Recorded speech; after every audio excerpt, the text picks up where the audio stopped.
So eto nga mga Call School. Siyempre, sino ba ang hindi sasaya? Lalo na ngayong Kapaskuhan, kundi ang mga bata. Saludo sa mga ginagawa nyo sa pamamahagi ng regalo o mga laruan para sa mga bata.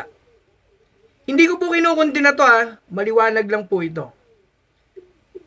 Pero Diyos ko naman mga baging langit. Pati ba naman ito? Nandyan pa rin. Kayo na nga yung mga influencer, kailangan pa rin ng tulong neto. Oh my God. Baka naman next year, kasama na rin kayo sa season 2 ng mga magiging political vlogger at biglang magmamahal sa bayan. Maligayang Pasko sa inyong lahat.